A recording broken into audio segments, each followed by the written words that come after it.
विश्व शांति ध्रुवम ध्रुवा, इसका मन में ध्यास लेते हुए जिन्होंने MIT विश्वविद्यालय की स्थापना की, उसी शिक्षण रूपी बीज का आज विशाल वृक्ष हम सभी देख रहे हैं। ये सब जिनकी संकल्पना से उभरा है, उनकी मेहनत, उनके तप का फल है। वो MIT शिक्षण समूह के संस्थापक अध्यक्ष, ज्ञान योगी, कर्म योगी, विश्वधर्मी प्रोफेसर डॉक्टर विश्वनाथ दा कराड सर, उनकी ही ध्येय भूमि ध्यास भूमि में आप सभी का स्वागत है। गीता महात्म्य पर श्री कृष्ण ने पद्म पुराण में कहा है कि भव बंधन, जन्म मरण से मुक्ति के लिए गीता अकेले ही पर्याप्त ग्रंथ है।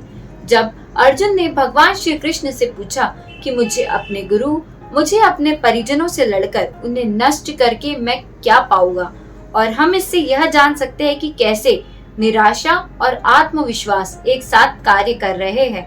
विश्व शांति संवाद माला के इस भाग में हम डॉक्टर संजय उपाध्याय सर से जानेंगे कि कैसे श्री कृष्ण ने अर्जुन का मार्गदर्शन किया और कैसे श्री कृष्ण ने अर्जुन की बुद्धि को परिवर्तन किया। दूसरे अध्याय में ज्ञान योग कहा है और ज्ञान योग इस खत्म होते होते भगवान श्री कृष्ण कर्मयोग की तरफ जा रहे हैं, इसलिए अर्जुन के मन में संभ्रम है। लेकिन ये जो कर्मयोग है वो निष्काम कर्मयोग है। और ये निष्काम कर्मयोग मतलब क्या है? स्थिर बुद्धि जो है वो अहम महत्व रखती है, और इसीलिए ये स्थित प्रज्ञा, ये जो शब्द है वो प्रज्ञा शब्द लेके आता है। हमने कभी ऐसे नहीं सुना है कि स्थित मेधा या स्थित मेध, ऐसे वर्णन नहीं सुना है किसी का। हमने सुना है स्थित प्रज्ञा। ये स्थित प्रज्ञा क्या है, ये सवाल अर्जुन का आगे आता है भगवद गीता में। स्थित प्रज्ञ से का भाषा, ऐसे अर्जुन पूछता है भगवान श्री कृष्ण से। तो ये जो श्लोक है, भोगैश्वर्य प्रसक्तानाम तया परत चेतसाम व्यवसायात्मिका बुद्धि समाधो न विधीयते, इस पर ध्यान दीजिएगा कि ये जो व्यवसायात्मिका बुद्धि है, मतलब आपके शरीर में जो काबिलियत है, जो पिछले एपिसोड में मैंने कहा था कि वही आत्मा है, और उस आत्मा ने तय किया हुआ आपका जो नियत कर्म है वो करना है। अर्जुन क्षत्रिय है, उसका क्षत्रिय तो उसका आत्मा है, उसने लड़ना चाहिए। इतना सरल अर्थ भगवान श्री कृष्ण अर्जुन से कह रहे हैं। अब ये जो कर्म किया जाएगा, उस कर्म का जो परिणाम है, उस परिणाम में अर्जुन को करुणा दिखाई देती है। उस परिणाम में अर्जुन को दर्द महसूस हो रहा है कि मैं, मेरे गुरु, जो रिश्तेदार है, उन सबको खत्म करके मैं क्या पाऊंगा।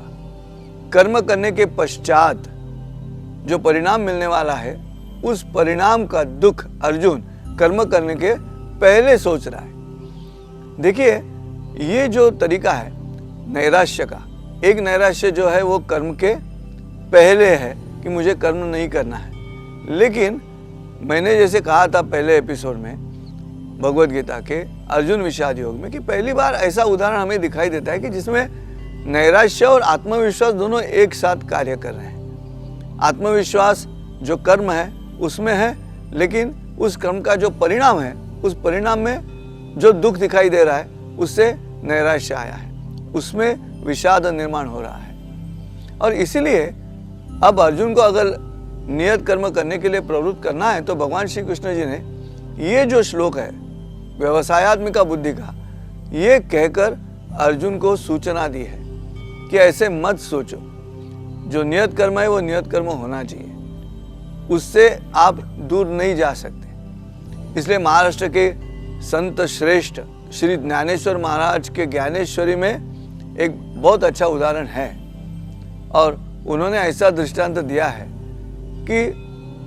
आसान करते हुए मैं कहूँगा कि आम का बीज है, और आम का बीज जब जमीन में बोया जाएगा, तब जमीन में जाने के बाद आम का बीज ये नहीं कह सकता कि मैं सेब करके बाहर आऊँगा या कुछ अलग फल करके मैं बाहर आऊँगा।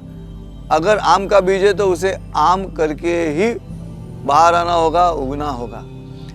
ऐसा दृष्टांत संत ज्ञानेश्वर जी ने दिया है। क्यों? ये जो कृष्ण अर्जुन से कह रहा है वो लोगों को समझने के लिए कि नियत कर्म क्या है वो करना है।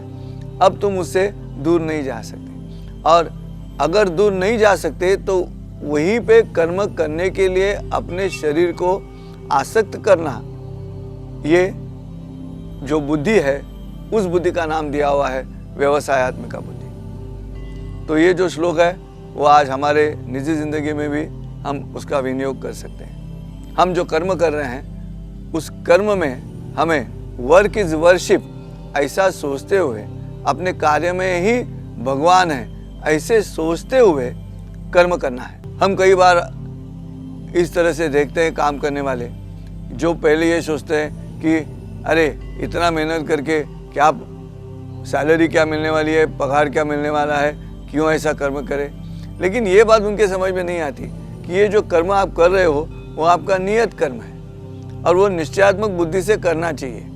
जो परिणाम में बात बनती है उसका विचार पहले करके अगर आप कर्म ही ना करो तो वो नहीं चलेगा। ये तो आप भाग रहे हो अपना जो कर्तव्य है उससे। और ये बात आज मुझे ऐसे लगता है कि जब द्वापर युग में कही गई भगवत गीता का विनियोग हम आज करेंगे तो हमारे निजी जिंदगी में ये कुछ ऐसे श्लोक हैं जिनका चिंतन हमने करना चाहिए। और अगर हम चिंतन करेंगे तो पता चलेगा कि ठीक है, मैं शिक्षक हूँ, मैं सिखाऊंगा, मैं प्रोफेसर हूँ, मैं पढ़ाऊंगा, सिखाऊंगा।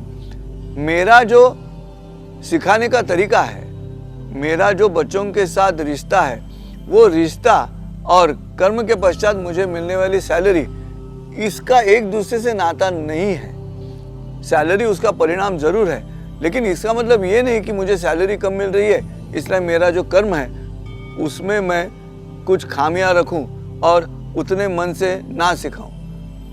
ये नियत कर्म से भाग जाना है, ऐसे नहीं होना चाहिए। और यही बात भगवान श्री कृष्ण अर्जुन से कह रहे हैं कि भाग मत जाओ, क्षत्रियत्व तुम्हारा आत्मा है, तुम्हें लड़ना होगा।